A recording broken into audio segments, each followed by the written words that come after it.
Hi guys, welcome back. Today I'm making korma, which is a like a meat curry, a lamb curry. But I don't have the korma masala, so I use my own masalas. And then for some color and taste, I'm gonna add the Shan meat masala. Shan does make a korma box, which is really good, but trust me, this will come out just as great. Here's some meat tenderizer. I always have this on hand when I'm making gosht. I have salt, cumin and coriander powder, turmeric. Put this in everything. It's very good for you.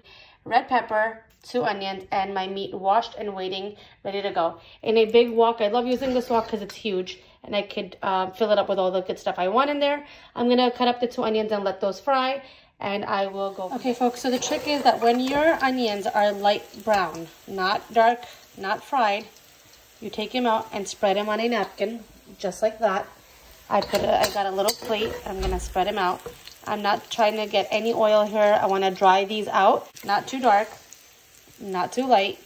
We're going to take them out and spread them on a napkin and put them in the freezer. So my onions here that have been taken out, I spread them out on a napkin and I'm going to put them in the freezer for the time that I'm going to cook the meat. Now I'm going to put the meat in here. I've added my meat and we are going to take it from here. Let's see how long this takes. It's 4:51. Some onion bits in here. It's okay. I have some and it's coating the meat. You're gonna just fry this up until the meat all turns from red to brown. It's 4:51, 4:52. I put it in at 4:51.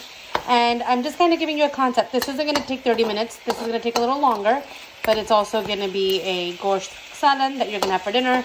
So it takes a little bit of time. Once this turns brown, we're gonna put the seasoning in and some ginger and garlic paste. A couple of minutes, 2 minutes, and the meat all turned brown. Here I'm gonna add a big teaspoon of ginger and garlic paste. It's the national one that I use. Once that's in there, I'm going to mix that up and let the ginger and garlic paste coat the meat.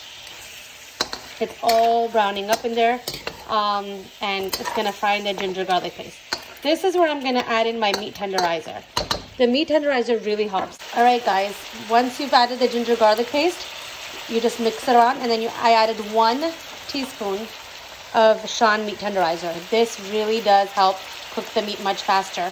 It's really frying up here. You're gonna let the ginger garlic paste and the meat tenderizer do its work on this meat. You don't have to add in anything as of yet. The gosht is all browning up. And this is going to be a great meat. We're going to let that fry up. It's 4:56. I'm going to give it about 5 minutes. Okay guys, it's at 5:04 now. The meat tenderizer works wonders because I was already able to break some of this meat in half. Here I'm going to add in my spices that we mentioned earlier. Okay.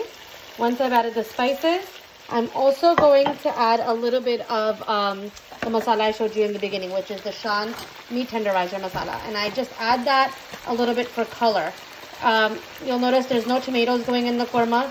I'm going to put about a teaspoon of the meat masala. It's like a yellowish color.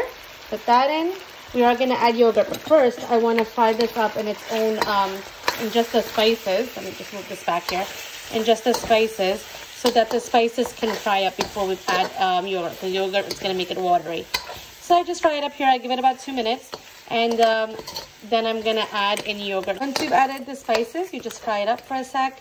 Let it all coat up and add some water. I'm going to add 3 cups of water to cover the meat completely. I put 3 cups, actually I put 3.5 cups of water in here. It coated all the meat. And now it's just going to cook.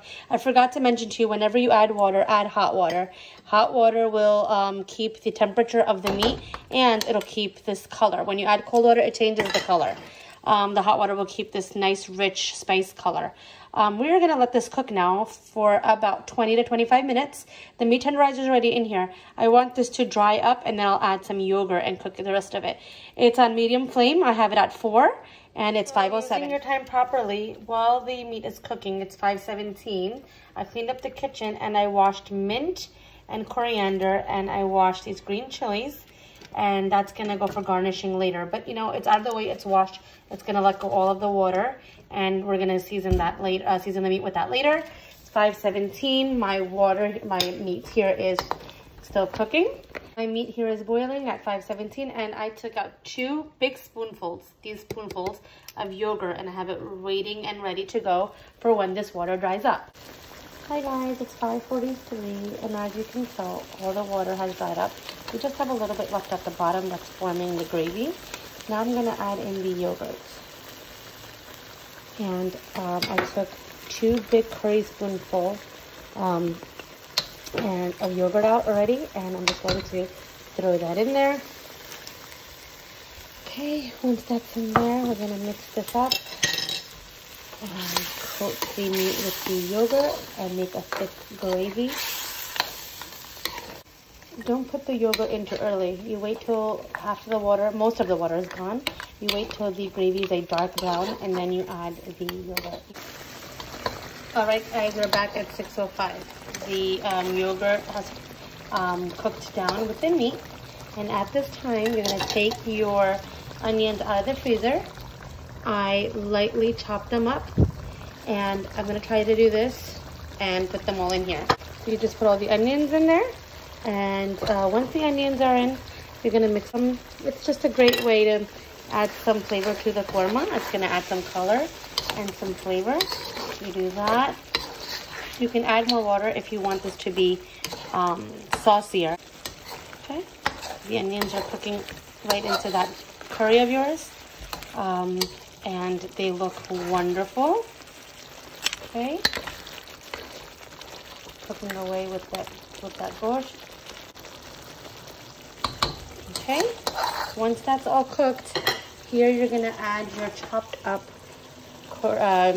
coriander and mint. I love adding this to all my food. Okay, you're gonna mix that up. Okay, so that's the haradania and the badina. Those are some hari mirchai. And we're gonna have this with a buttery naan, crispy. And let me show you the korma gravy. It's wonderfully cooked. It's nice and thick. It has that minced onion flavor in there, and it's going to have the haradania and padina flavor in there. And I will now plate it for you. Again, it's 6:08. Okay guys, the korma is done here.